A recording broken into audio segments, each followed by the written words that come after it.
ichi iPhone ere? iPhone inotora zvakanaka. Yeah. Okay. So, Moro Dr. Mabasa. Moro Clara, ukanditi Moro Dr. Mabasa ndinonyara. Okay. Moro Isoko. Amune makadino amasivanje. Tiripo magadzizo. Tiripo. Yeah, ndinofara kutaura nawe. Yeah, so this is Dr. Mabasa, and maybe you can introduce yourself a little bit for our audience. I can say you are a fantastic storyteller, and an author and writer and revolutionary of ideas and teacher and all those things. But how would you describe yourself? Oh, that's kind of you, Clara. I am, yes, like you've said, I'm a writer. But I usually want to tell people I am a storyteller first, because people say, well, writing is a form of storytelling. But for me, because it lacks the performance aspect, and it changes, the whole context and nature once you have something written rather than hearing it spoken. So I want to say I'm a storyteller because I started telling stories before I could read or write. And this was when my grandmother used to tell me stories, and I would then retell those stories and make them my own in a way, modifying them and doing all sorts of things. And one thing that I learned is stories don't break.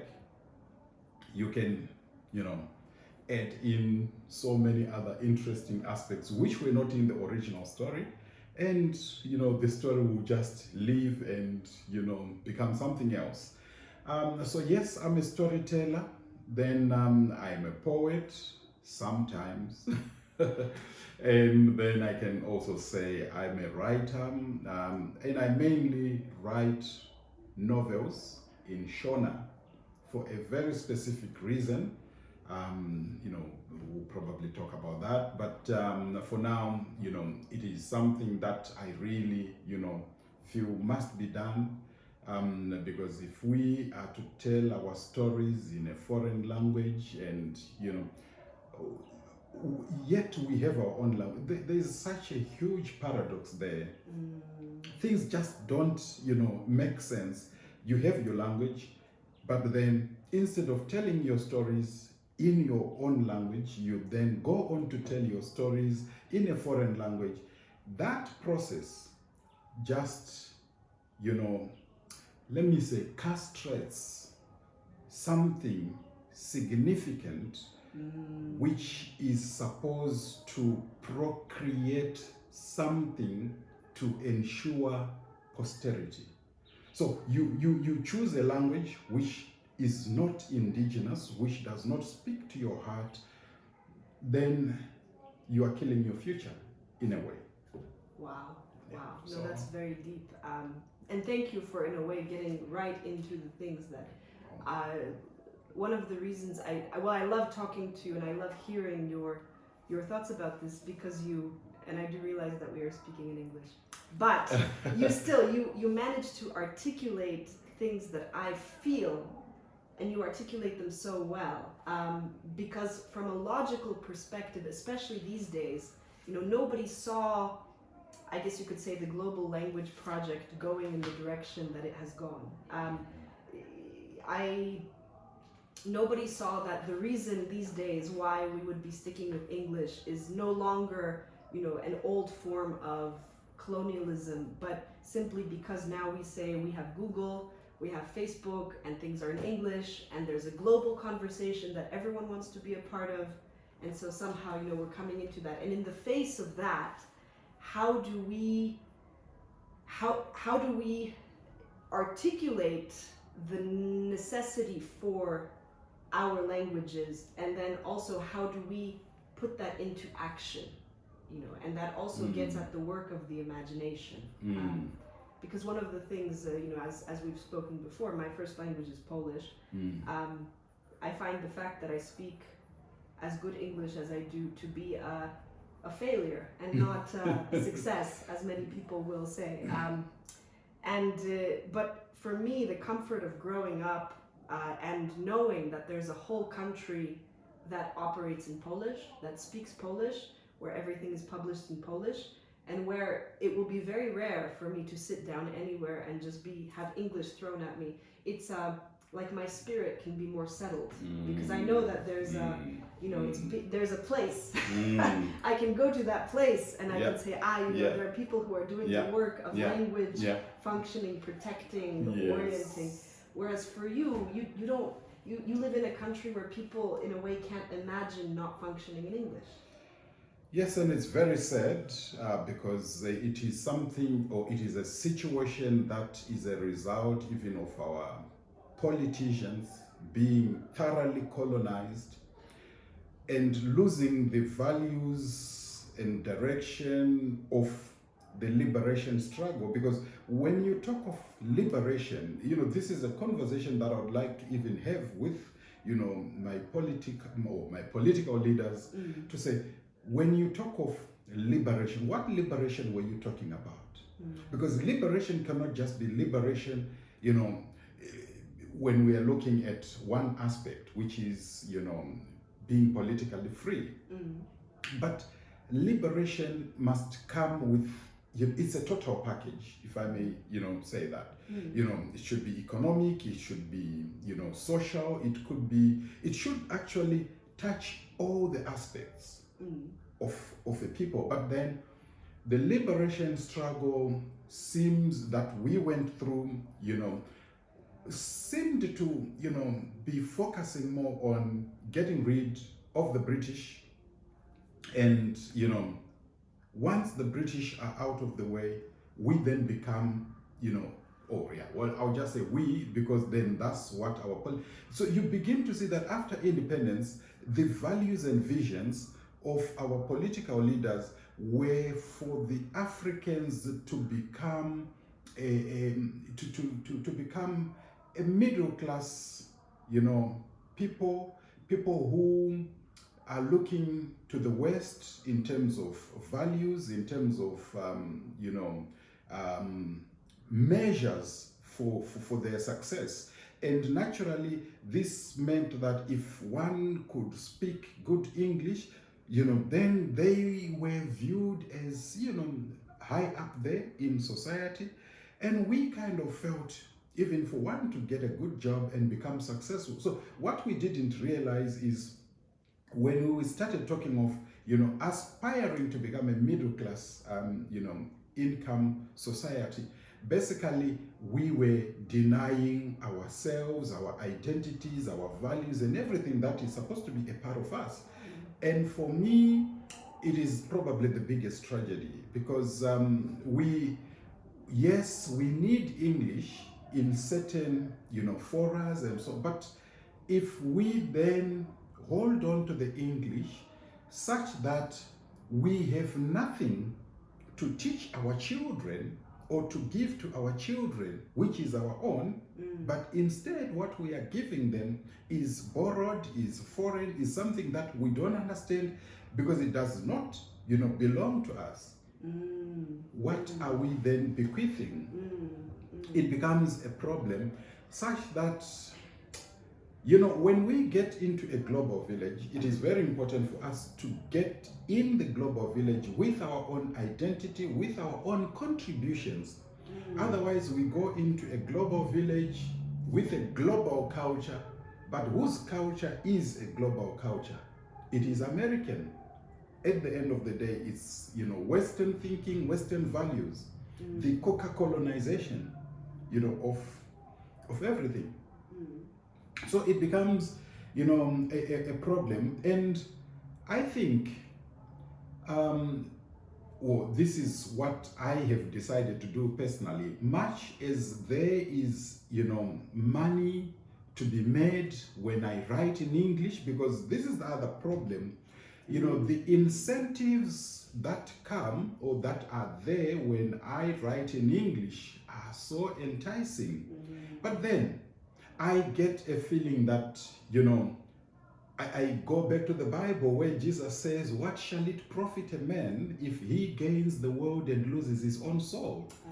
I am excited, to write in English, win awards, get recognition, but then what am I doing to my language, to my soul, to my identity, to who I am? And what am I bequeathing to my children? Because I cannot teach my children that which I don't have. It's just important. Well, can you? You don't have your language. So what do you teach them? You don't have your values, you don't have your culture, your thinking is foreign. What do you give to your children? Nothing. It's a tragedy. It is. No, that's very beautiful. That's very beautiful, everything that you're saying. It reminds me of, I am, for better or for worse, I'm very influenced by my father. Or as are we all, but Yeah. somehow, because I think all of his children are very much like, wow, this level of idealism, But when I was a teenager, because that's usually when your friends become more important and all that kind of thing, and I was very much in the music community. I was in the U.S. and and so and there's a level also when you're an immigrant. There's a level of language shame that comes in. I know. Of fear of actually you're only making mistakes and so on. And I was quite shy. But I remember every time I spoke in English at home, my father would say, "I do not understand the language you are speaking." He'd say in Polish, he would just say, "If you want me to respond to you, you have to speak to me in the language that I understand."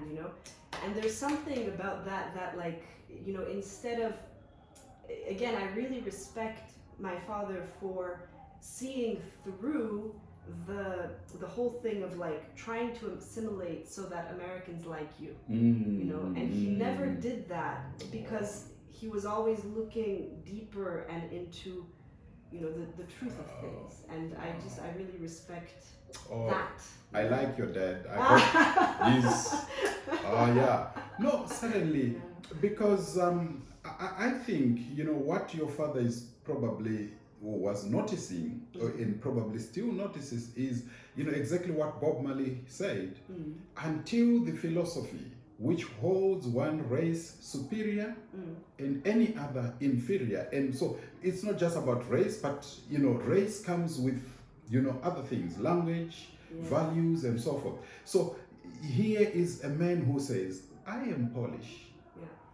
I have a Polish background, understanding history and everything.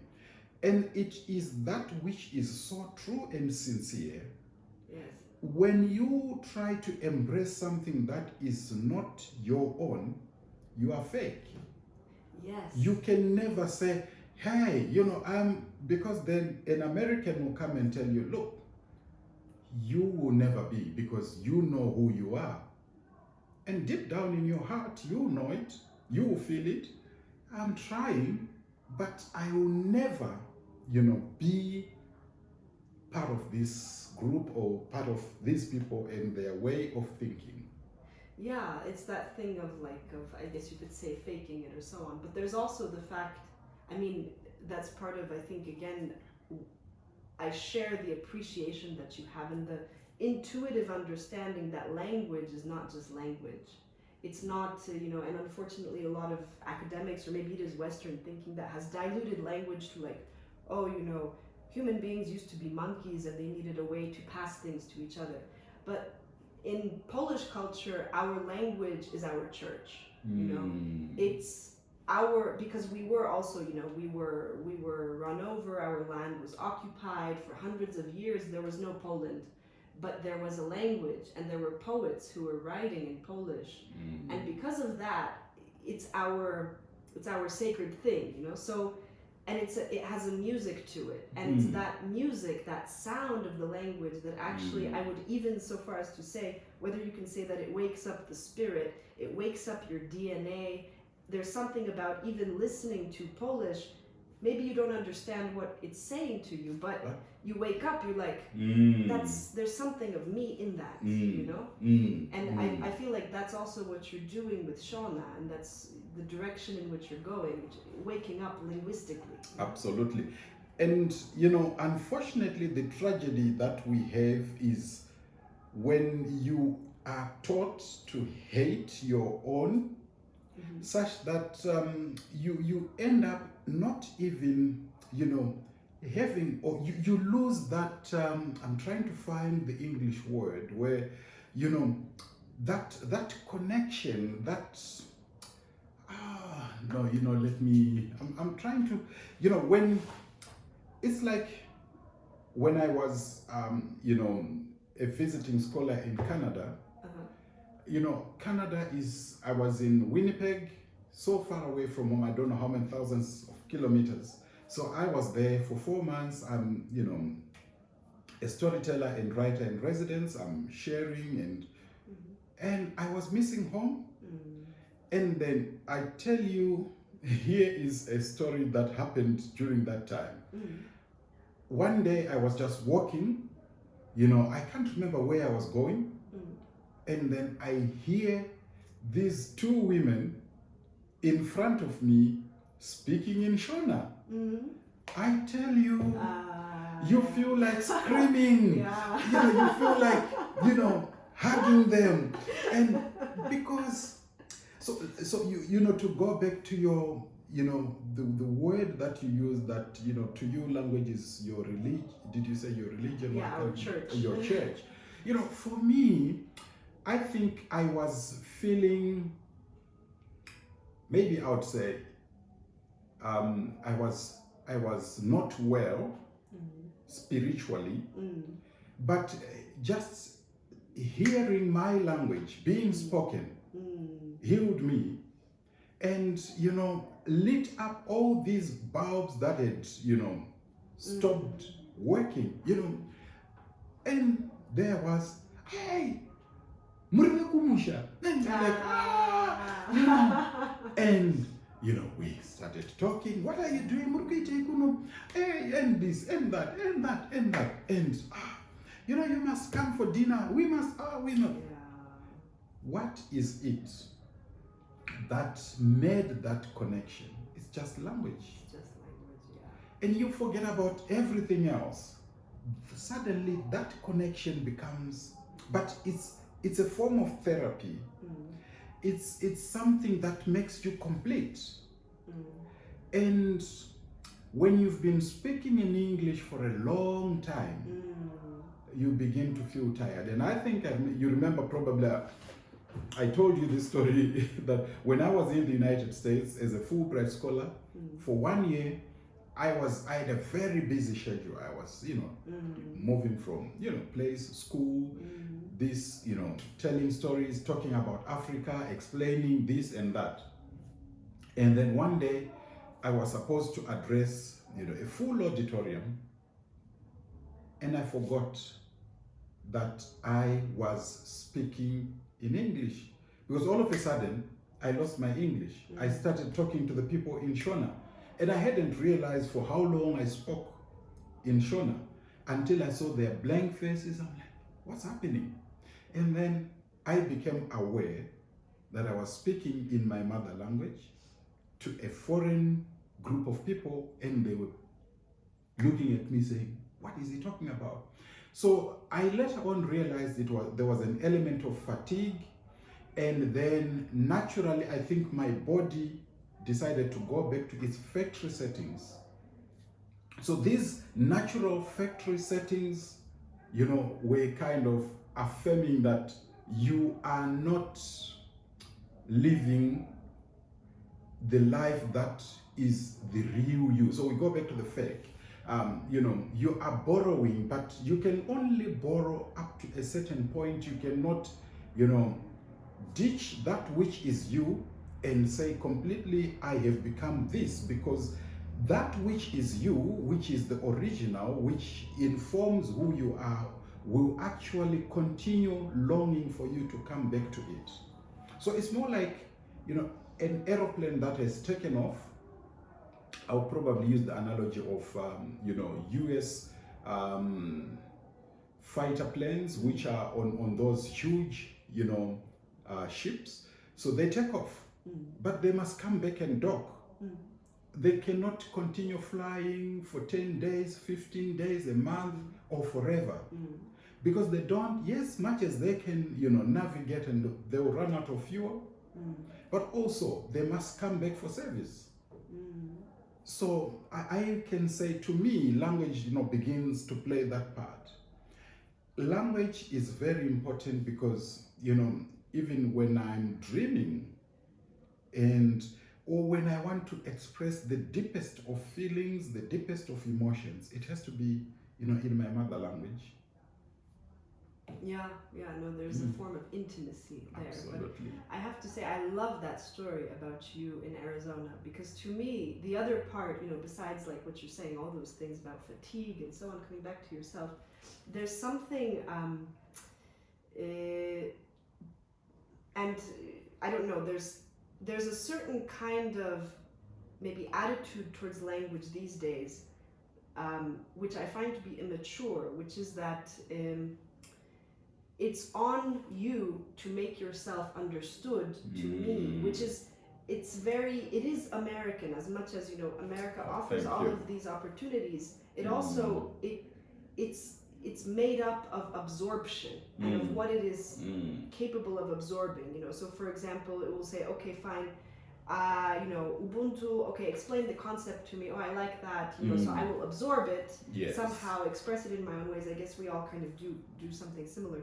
But the old culture that I associate it with Africa. I see it very much in the Slavic terrains, where there's an old and wild part of life of which it's on you to try to understand it, and you never will. It's like the responsibility is on you to engage with a mystery. That it's your responsibility to appreciate the mystery of it, and then that thing of you standing there being like, who now in this audience feels called to learn Shona, because one of you, at least one, will feel the call, will be like, wow, what that man is doing, that's what I feel it. Wow. Instead of this thing of like, we don't understand what he's saying. Why can't he just translate himself and so on? It sounds better in English anyway. Do you know what I mean? Yes. And suddenly, what people don't realize, you talked about the beauty and the music, or did you say the music in your language? It is exactly the same. Now, the thing is, most of our young people may actually begin to struggle, to appreciate that music that is in their language, because, they are being told and being taught, and now, with Google and all these other new forms of communication and the Americanization of, almost everything, they may end up failing to have an ear that picks those rhythms, those sounds. But one thing is certain: if I am to stand up and start, either reading a poem in Shona or performing a poem in Shona, you can tell those who have Shona in them will actually start, blossoming in a way. So you can actually tell that the richness, it doesn't quite, make sense to those who are running away from it, but they cannot ignore it. It's there. Mumukonombe, mugutarashe makombwe, tairi machibakera, mumbundo rukweza tichidzongera, rwejera muri, vana musarurwa, nyanzvi huru dzeharwa, mumakura kunekaira, pamapfudzi dzakakwaikira, ehuta mapadza. Ndunda dzokuparura, dzokukwidza, dzokutsivira, kuona wainana kunge tsuro nemugwa kutandana mumbundo rutsva. Aya aive majangano, kureva nhasi dzengengano, kurima mumasango matema enhemberagana. Beautiful poetry. You can almost, and yet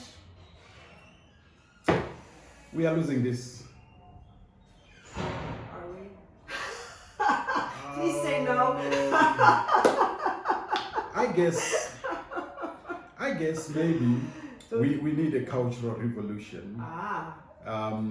And unfortunately, it cannot be led by our politicians because they don't value our, local education, our local institutions. They should actually be investing in building these institutions, but they're actually, destroying and running away and, funding things that are not, that do not help us, as a people, But look at the Chinese, they have the Confucius Institute. Look at the British, they have the British Council, and the French, Alliance Francaise, and so forth.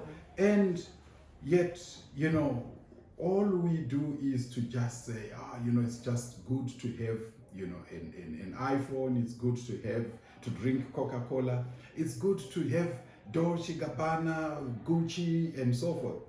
But something, as we are embracing all this, is actually dying in our own backyard. So, because culture, more like language, where is Latin? Because a language thrives as it is used. Yes. If it is not used, it will die. Yes. Now, if we, I'm sorry to say, you have, key institutions like universities, then all of a sudden doing away with a lot of, degree programs, that are supposed to, celebrate and encourage, the intellectualization of African languages, to actually challenge and push the decolonial discourse further. We then say, let's do away with our own languages, and because we don't see any value. It means there is a problem somewhere. Yes, Yeah. yes. No, there's a huge problem. And some of these things, I know we've talked about them before. And there's, I struggle sometimes, again, also with putting words to all of them. It's like seeing bits and pieces of things and then trying to make it a whole. Because I hear a lot of voices, even at the university. There's that thing of, okay, we've tried this, we've tried that, we've so on. Where do we go from here? How do we tackle these problems? And as a person who's coming from the outside, what I see very strongly, and I always tell people here, elsewhere, in Poland, in the US, that there are solutions to our most dire problems in the world right now are in Africa. And if we just had the ears to hear them, But one of the problems is that we are still having the conversation, even if we change languages, even so on, we're having it on, I don't know if we can call it Western terms, because I'm not even really sure what Western means, but it's like we're having a conversation in a certain box. And, for me, a good example of that is addiction, the problem of addiction, which is a global, it's a civilizational problem, because it's a form of existing that is caused by a certain way of living that also has to do with destruction of the earth and destruction of the self and all that. So in the West, they have psychologists, therapists, so on. I know a lot of good therapists and psychologists, and bless them and all that kind of thing.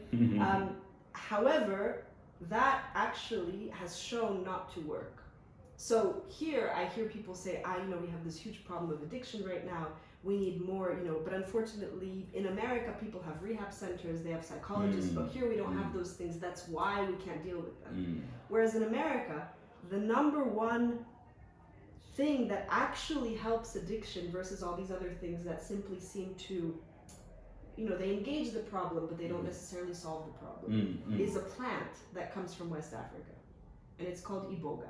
So you have all of these Westerners now who are either looking for Iboga clinics, looking for the plant, setting up these things, having these conversations about a plant that comes from Africa and a traditional way of, a ceremony with the plant and the music that comes with the plant and the language that comes with the plant, this whole orientation, the change of awareness, you could say, that comes with like the process of going through the transformation of the plant.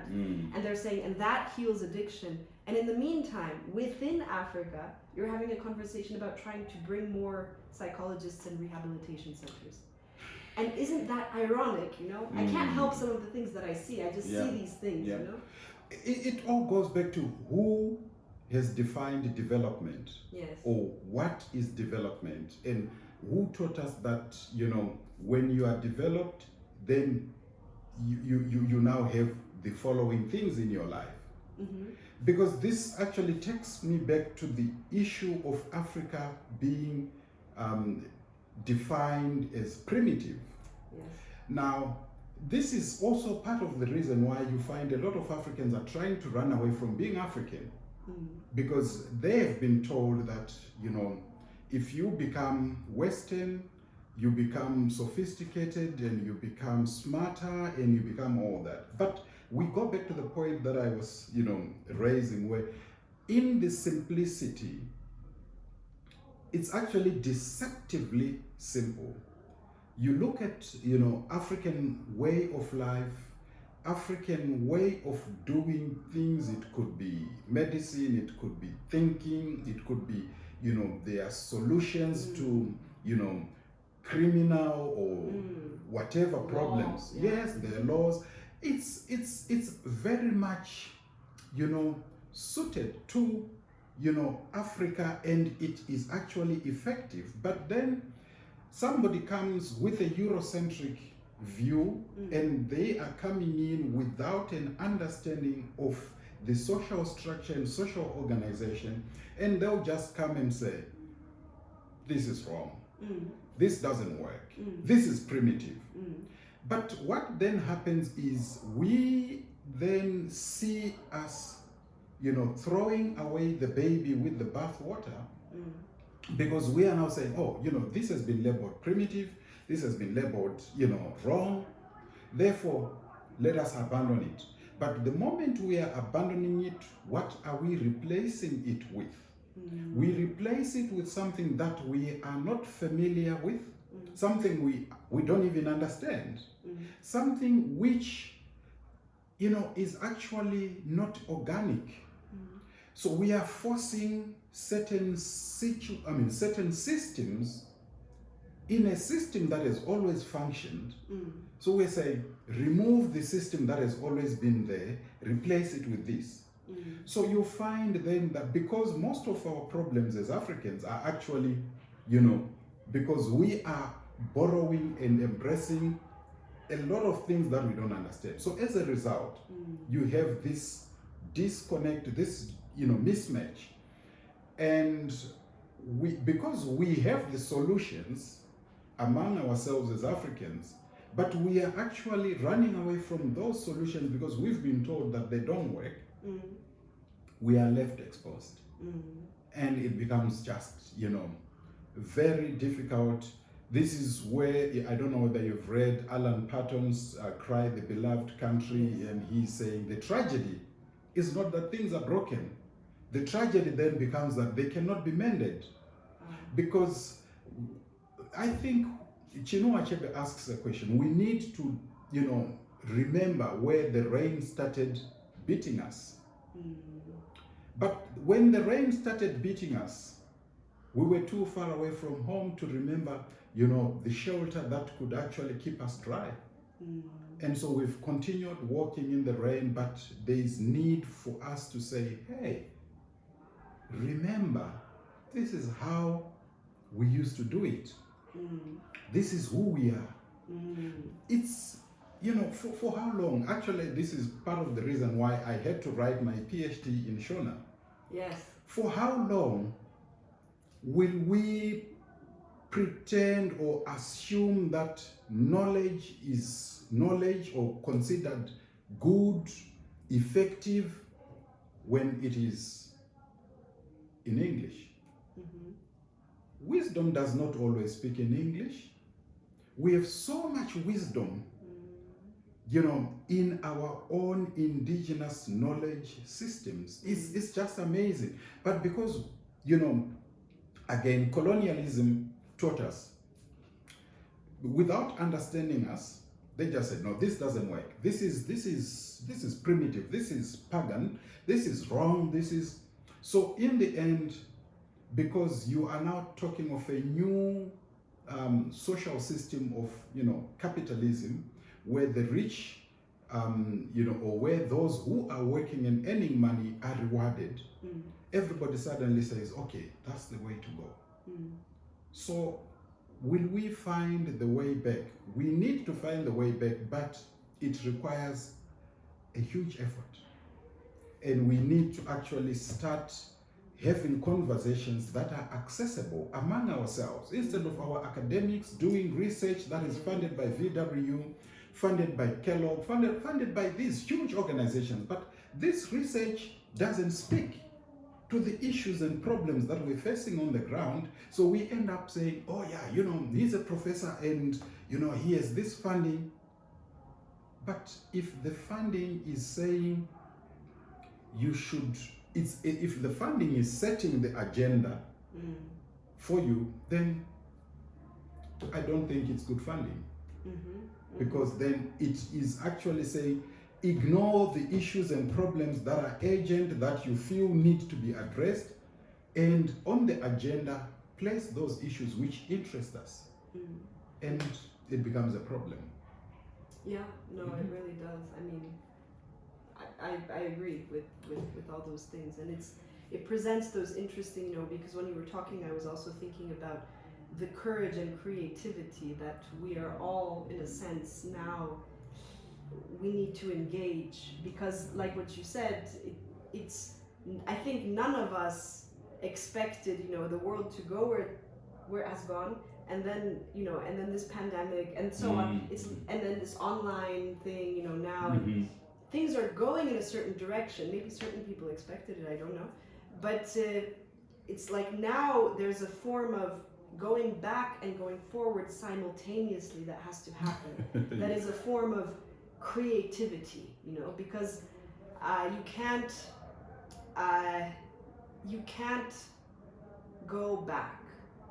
That's the and it's one of those things that actually Malodoma writes in his book, which I really appreciated. Malodoma Someiko, I told you, the guy from Burkina Faso. Yeah, so he writes, the introduction to his book is brilliant, because he writes about being the man of two worlds. Granted, he wrote it in the 90s, I think 80s, 90s, but he says that there's, even though that's what his job is about, is helping these Varungu with their ancestors and all that kind of thing. Like that's his elders. They sent him to the West to help people.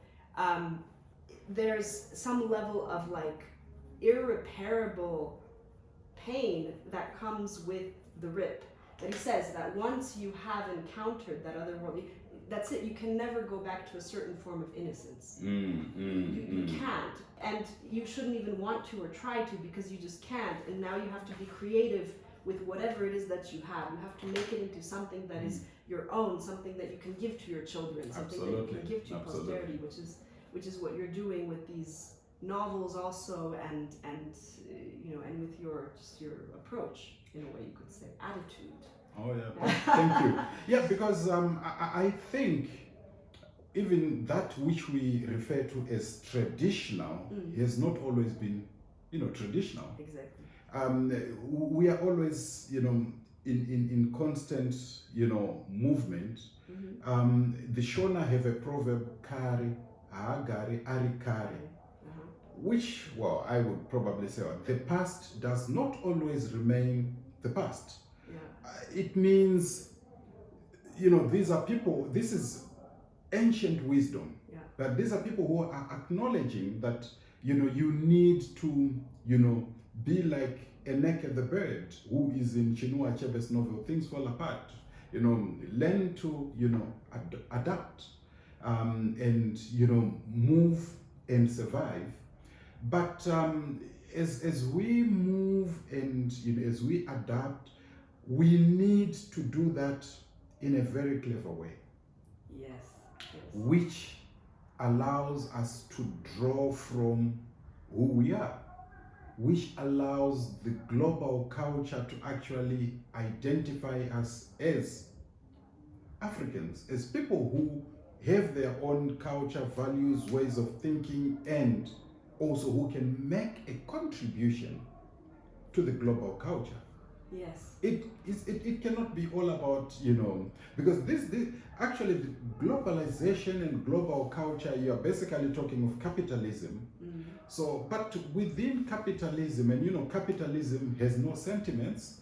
It is a system that is after, you know, getting as much in terms of profits, but without really caring about, you know, values that are not commercial. So, yet on the other hand, we have had these values which were not commercial. You know, even the production of our culture was not commercialized. So culture and the arts were actually utilitarian and were actually part of, you know, our everyday.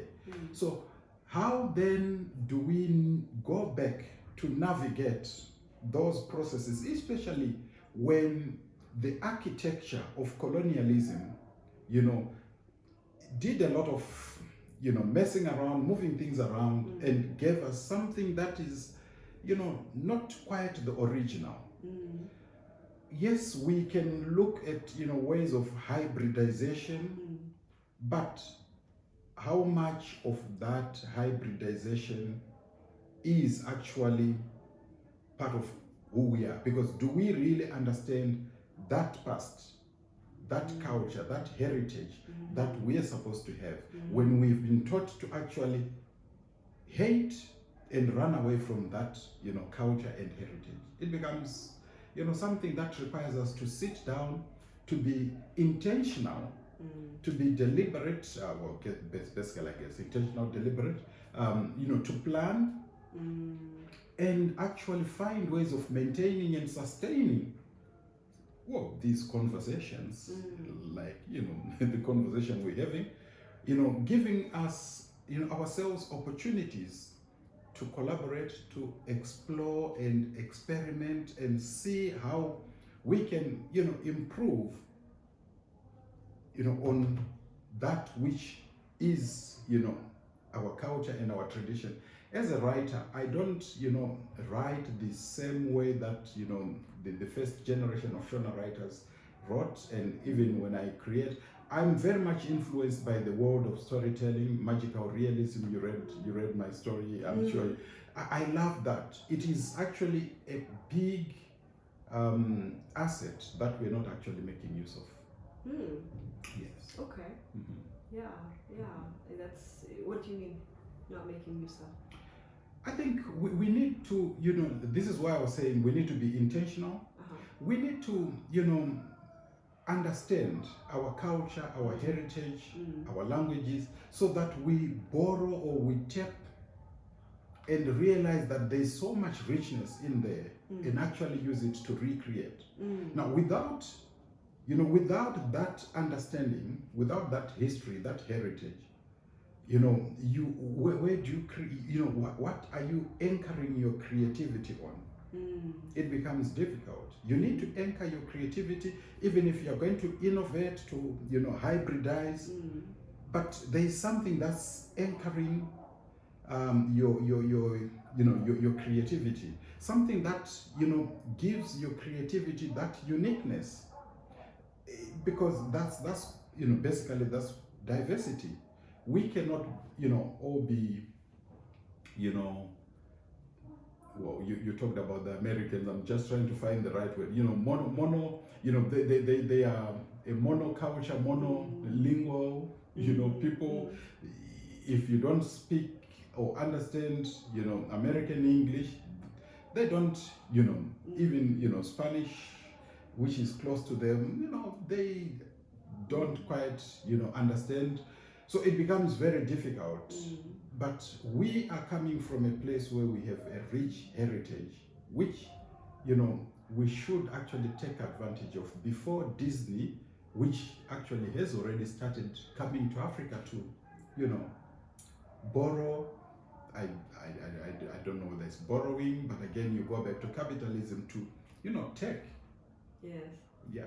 Yeah, no, that's exactly it. That's the thing of, like, you know, you have something and it's there and somebody else sees the value of it. That can be a good thing, but on what terms? And what does that actually point to in terms of, you know, because I agree with you. I do think that there's a level of There's a good story in Polish. I love a lot of Polish stories. Anyway, but this one is, in short, there was a man, he had 3 sons. He was a poor man, he didn't have much to give them. So when he was dying, he gave his eldest son a rooster. He gave his middle son I don't know what you call it in English, like a scythe or something, Okay. the thing that you kind of chop the field with.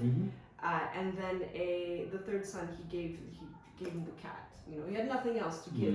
So then these sons, they went out into the world. He says, go out into the world and make your fortunes, right? The way they do in these stories. And the first son, traveled until he got to a place where people were telling him, their biggest problem is that they just slept at all hours because they didn't know when to wake up, And he says, but I have an animal here that will wake you up. Oh, yeah. And they said, wow, amazing. They said, we will give you a house and money and so on. You must stay with us with your animal, because this way now we can finally live a good life. Then the second son, he was, he went to a place where people would actually burn the fields in order to get some of the grain because they didn't know how else to do it. He shows them with his, and again, they said, stay with us. And then the third son gets to a place where the mice were just eating all of the food and so on. This was a huge problem, but then he was there with the cat. So that thing of sometimes it's true that, somebody can come from the outside and have something, that thing of, whether it's a unique perspective or something, that can help out and come together. But I agree with you that there's that thing of how, there are people who are coming here for the stories, and you could say the medicine, where in the institutions the medicine and the stories are not being respected or honored. Yeah. It becomes, a tragedy, because then when medicine is extracted or taken from Africa, repackaged or processed in the United States, and then it comes back to Africa, it is now something else. It's so valuable. It's, but all this indigenous knowledge in terms of harvesting, processing, and administering that, that medicine is ignored because there are no labs. And there are no systems and processes. But can we really disqualify that which does not follow Western standards, of processing medicines and administering medicines as, ineffective? It becomes a problem. And the same, applies, to our arts. The same applies even, So we really, I think Africa needs to, we need education. We need Paulo Freire to actually come and say, hey, you are oppressed in so many ways. And I've said, most of our challenges are, ideological, or are of an ideological nature. We are fighting so many ideological battles, but what we don't realize or see is the level of the ideology, or we have been taught. I think this is where, you begin to see how clever capitalism and Western hegemony, become. They normalize, they normalize what they are doing to us, such that we end up thinking it's, because they've normalized, we take it, or it becomes ordinary. And when something becomes ordinary, it is now a part of your culture. Because, I think it's Raymond Williams who says culture is ordinary.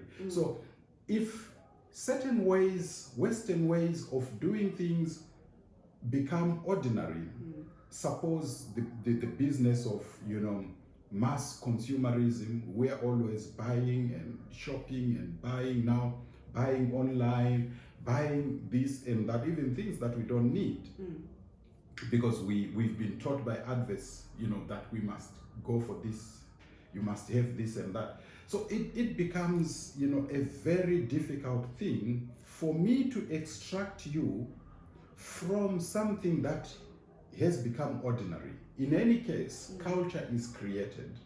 So the corporates, the global media industries, your Googles, your Huawei's and so forth, Apple and they are actually creating a dependency culture where we stop thinking, where we stop imagining, because if we start thinking, we will actually start questioning. So critical thinking, goes out through the window because we are just receiving, and sometimes we don't even have time to process the amount of information that we're receiving. We don't even have time to reflect and question. So it becomes a tragedy because we are looking at a culture that has been created, which we have embraced and made ordinary. How many African women, you've been here for some time now, how many African women do you see taking pride in their own hair? More and more.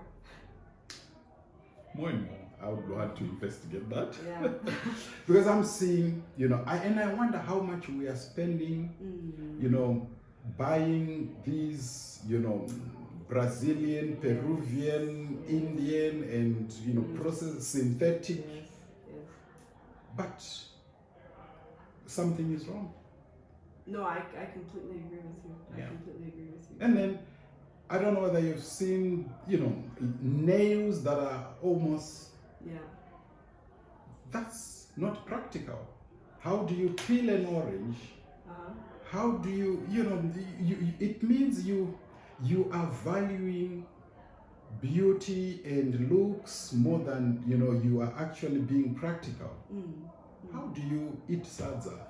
With those kinds of it just, how do you do your laundry? How do, sometimes we have normalized, we have made all these things ordinary, and they are actually fighting against our cultures, our values, our languages, and it becomes a problem. Our mobile phones, they don't speak our languages, they, so, yeah. No, absolutely. I completely agree with you. I feel like you are part of the solution, which makes me very happy. Oh. And I think for now, we could talk forever and ever and ever about these things. For now, I think we can, maybe as a final thing, if you can, I don't know, maybe do you have one more Shona poem or something that you can, or just say something in Shona? I have a poem which I love very much because it speaks or it comments on the issues that we've been talking about. And I'll explain afterwards. But I think I wrote this poem in 1991. It goes kuziva. Kuziva kunoda kuzivikanwa nevanhu kuziva. Kuda kuziva kunoda kuzivikanwa nevanhu ndiko kunoita kuti vazive. Asi mukati mekuziva mune kuziva kunonzi kuziva nekuziva kunonzi uku hakusi kuziva. Kuziva kunoda kuzivikanwa nevanhu ndiko kunoita kuti vanzi vanoziva. Asi vanhu kuziva kwamunoti kuziva ndiko kuziva kwandisingazivi kuti kuziva rudzii, kwandinodawo kuti inini wamunoti handizive ndigoziva, asi ndigozokuudzaiwo kuti inini wamunoti handizivi ndine zvandinoziva zvamusingazivi. Saka ndinoziva. Tiri kungotarisa kuti ndiani ari kuti uku kuziva uku hakusi kuziva. No, that's... So, I'm glad you could understand. I'm basically... A brilliant play on words. But thank you. It's actually just looking at who defines... Knowing. Yeah. At what point does knowledge become, or is considered, oh, this is knowledge? Because we have our own indigenous knowledge systems, Yes. which have been actually, which have been dismissed, which have been rubbished. Yet, like I was saying, these are the indigenous knowledge systems that we have passed on generation to generation, which have actually kept us going, which have worked for us, which are not foreign. But then somebody comes and says, well, this is not, So you don't know what you're talking about. absolutely. There you go. Yeah. Exactly. So then if we get to that point where and then we believe, we don't even, stand to say, wait a minute, this is my indigenous knowledge and I have been using this and I know what I'm talking about. Yeah. We are quick to just say, oh yeah, okay, so then you're told, okay, here are Western theories, here are Western ways of, making sense of your reality. So you find Africa has a lot of theories, but these theories are not there in terms of being, written and shared to actually counter certain theories which are considered theories. And in any case, I can argue that I know there are theories which Africans came up with, which were way ahead, talking about globalization, talking about migration, yet they were not considered theories because they were not in book form, and they were also theories that were in songs, and nobody really paid particular attention, because anyway these are primitive Africans and they don't know much. So it becomes a problem. Yeah, no, it becomes a huge problem, and that's part of the things I see in terms of, because I do see it also as a global issue of certain forms of knowledge. They are practical and pragmatic, so I see it, and for people who, because in Poland and in Slavic culture we have very close relationships with ancestors, and we have, unfortunately we were Christianized about 1,000 years ago, or certain things, but even until recently were just very normal. And the issue then is when these things are not taken for what they are, but somebody comes and says, I like this part, I will take it, the rest I'll leave, and actually everything has to fit into a statistical mentality, So when it comes to medicine, for example, I was talking to one of the sekurs that I know, and he says, it's just that for me, he says, I'm not an educated man. He is educated. He knows plants, he knows so on and so forth. But he says that about himself. He says, I'm not an educated man. These days people come to me, they want to hear about percentages of things that work and so on. He says, I can't tell you that, but I can tell you that the spirit of this plant came to me and said this, and that this is the plant that if you use it in this particular way, then it will work for you. But if you use it in another way, it will not work for you, but maybe for the next person it will or it won't. And he says, but it's like people don't want to hear me explain these things, All they want to know is is this plant okay? What is the statistical usage and so on? So they still, it's like they're willing to open to, they're saying, there's things here, we want them, but we still only want them on our terms of understanding the world, And that's the sickness. That's like the sickness of the mind. That you were talking about, So anyway, thank you so much, and aiwa munotende Clara wazviona zvandandichikuudza ndichiti when you are aware of gadgets, it becomes very difficult to it's not as we had a wonderful conversation that other day, but I guess no, this one was good. You think so? I think so. Oh. Let me turn off the gadgets and I will explain why. All right. No, Clara, it's 20 minutes to 12.